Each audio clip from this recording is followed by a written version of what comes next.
जय गुरु जी संगत जी, आप सभी को मेरा बहुत बहुत प्यार भरा नमस्कार।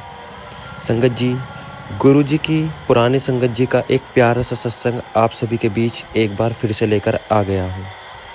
संगत जी, गुरु जी का ये सत्संग बहुत ही प्यारा है। गुरु जी की बहुत ही ज़्यादा महर इस सत्संग में है। आप सभी इस सत्संग को पूरा सुनना। एक आंटी जी अपनी आवाज़ में सत्संग को सुनाएंगी। आप और मैं, आप सब और मैं गुरु जी की इस सत्संग को सुनते हैं और प्यारी प्यारी ब्लेसिंग्स को लेते हैं। चलिए शुरू करते हैं। जय गुरु जी, शुक्राना गुरु जी, सारी प्यारी साथ संगत को जय गुरु जी। ओम नमः शिवाय, शिव जी सदा सहाय। ओम नमः शिवाय, गुरु जी सदा सहाय। संगत जी, मैं गुरु जी का बहुत बहुत शुक्राना करना चाहती हूँ। लख लख शुक्राना गुरु जी, जो गुरु जी ने मुझे बहुत प्यारी सेवा दी है। आज मेरे पास 2 सत्संग आए हैं गुरु जी की पुरानी संगत के, जिनको जो रिटन फॉर्म में लिखे हुए हैं और मैं आपको ऑडियो फॉर्म में सुनाऊंगी। अगर ये सत्संग सुनाने में मुझसे गुरु जी कोई भी गलती हो या संगत जी कोई भी गलती हो तो मुझे माफ़ कर दीजिएगा। पहला सत्संग शिवानी मगू आंटी जी का है, जो कहती है गुरु जी का एक अलिखित नियम है, लंगर करो। सतगुर मैं तेरी पतंग हवा विच उड़दी जावांगी, बाबा डोर हथों छड्डी ना मैं कट्टी जावांगी। प्यारे गुरु जी, मैं आपके हाथों में एक पतंग के समान हूँ। बाबा मेरी डोर कभी मत छोड़ना, मैं आपसे दूर होकर पवन के रहम पर हो जाऊंगी। 6 जुलाई 2009 को मैंने अपनी माँ और ड्राइवर भैया के साथ बड़े मंदिर में प्रवेश किया। मैं यकायक शांत और तनावमुक्त महसूस करने लगी। उसी रात मैंने एक सपना देखा कि मेरे नाना जी मंदिर में गुरु जी के स्वरूप के सामने शांतिपूर्वक बैठे हुए थे। जल्द ही मेरी माँ, ड्राइवर भैया और मैं सोमवार को नियमित रूप से मंदिर जाने लगे। 1-2 हफ्तों के भीतर ही मेरी बहन और उसका बेटा भी हमारे साथ चलने लगा। हमारे पड़ोसियों के कहने पर हम गुरुजी के मंदिर गए। यद्यपि इससे 2 साल पहले 2007 में भी मेरे एक मरीज़ ने मुझे गुरुजी के बारे में बताया था। पर यह गुरुजी का ही निर्णय होता है कि कौन उनके पास कब आएगा, और मैं और मेरा परिवार बहुत भाग्यशाली है कि हमें बड़े मंदिर आने का अवसर मिला।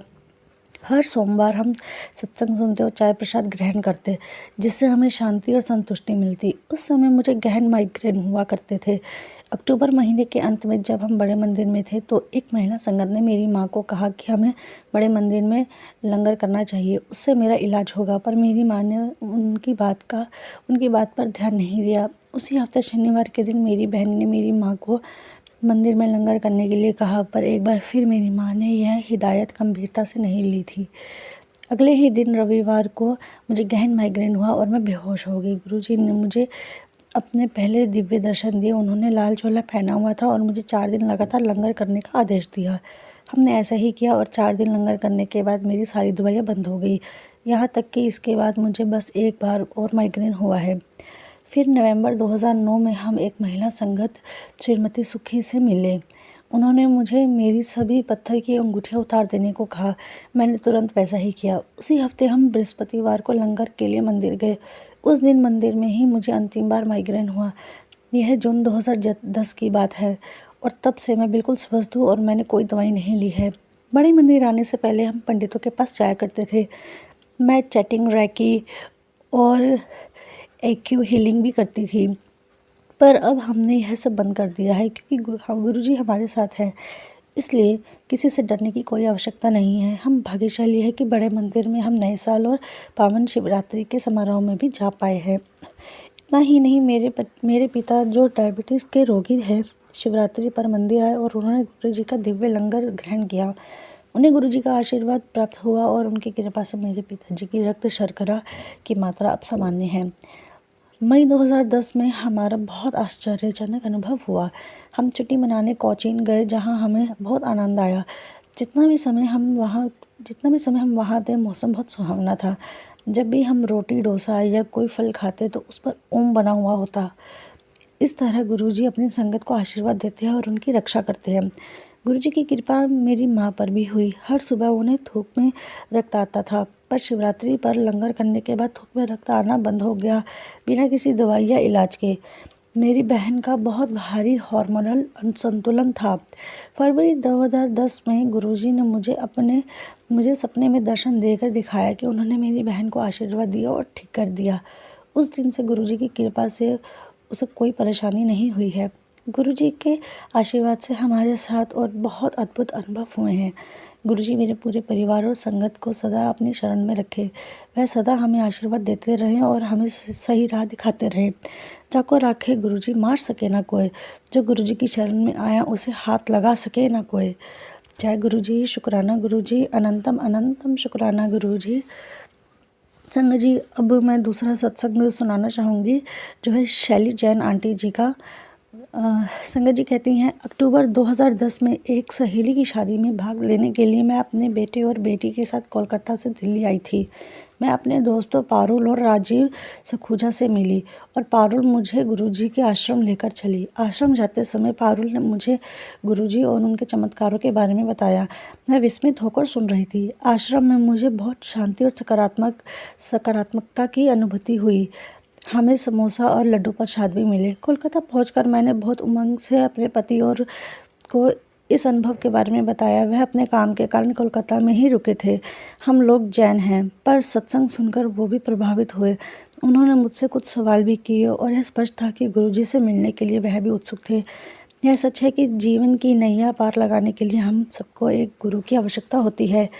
हमारी रुचि को गुरुजी ने जल्दी स्वीकार किया और उनसे जुड़ने का हमें मौका दिया। अपनी सालगिरह 19 दिसंबर 2010 पर पारुल और राजीव ने सत्संग रखा और हमें भी उसमें निमंत्रण दिया। हम सत्संग में गए। पहली बार मेरे पति और मैंने स्व संगत से सुना कैसे गुरुजी ने उनका जीवन सुधारा था। गुरुजी ने एक जादुई जिन की तरह सबकी इच्छाएं पूरी की और उनके दुख और बीमारियां दूर की। हमें भावपूर्ण भजन सुनने का भी आनंद मिला। यह एक अद्भुत अनुभव था। उस सत्संग के बाद से मार्च 2011 तक हम दो महीने में दिल्ली आए। उसी समय हमने एक बड़ी SUV खरीदी। हमने यह गाड़ी खरीदने के बारे में सोचा नहीं था और गाड़ी को लेकर मेरी और मेरे पति के बीच में कई बार बात हुई थी। गाड़ी खरीदते समय हमने सब कुछ गुरुजी पर छोड़ दिया। गुरुजी जानते थे कि हमारे भाग्य में क्या लिखा हुआ था और उन्होंने हमारे लिए रास्ता निकाला।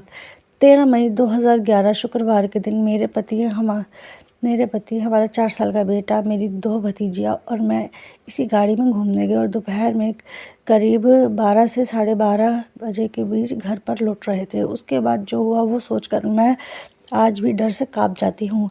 मेरे पति गाड़ी चला रहे थे और गति अवरोध के वजह से उन्होंने गाड़ी की रफ्तार कम कर दी। उनके ऐसा करते ही एक 50 टन और 20 पहिए वाले ट्रेलर ने हमें पीछे से टक्कर मारी करीब 10 बार। वो बड़ी SUV भी चूर-चूर हो गई। गाड़ी के एयरबैग नहीं खुले। मेरे पति बेहोश हो गए। सब कुछ बहुत भयानक था। सदमे के बाद मुझे आभास हुआ कि हम सब जीवित थे। गुरुजी ने सब कुछ संभाल लिया था। गाड़ी की हालत देखने के बाद किसी को विश्वास नहीं हो रहा था कि हम सब जीवित थे। वो बड़ी गाड़ी रद्दी हो गई, पर गुरुजी ने हम सबका जीवन बचाया। उन्होंने सुनिश्चित किया कि उनके बच्चों को कुछ ना हो। अगर उन्होंने हमें यह गाड़ी ना खरीदवाई होती तो आज हम जीवित ना होते। मेरे प्यारे गुरुजी को मेरा धन्यवाद और मेरे दोस्तों पारुल और राजीव को भी, जिन्होंने हमारे गुरुजी से परिचय करवाया। मैं सदा गुरुजी से उनका आशीर्वाद मांगती हूँ। अब मैं गुरुजी के एक सुंदर भजन से अपना एक सत्संग समाप्त करना चाहूँगी। गुरुजी पल पल तुझे संभाले, काहे मन चिंता करे। जय गुरुजी, शुक्राना गुरुजी, अनंतम अनंतम शुक्राना गुरुजी। सारी प्यारी सात संगत को जय गुरु।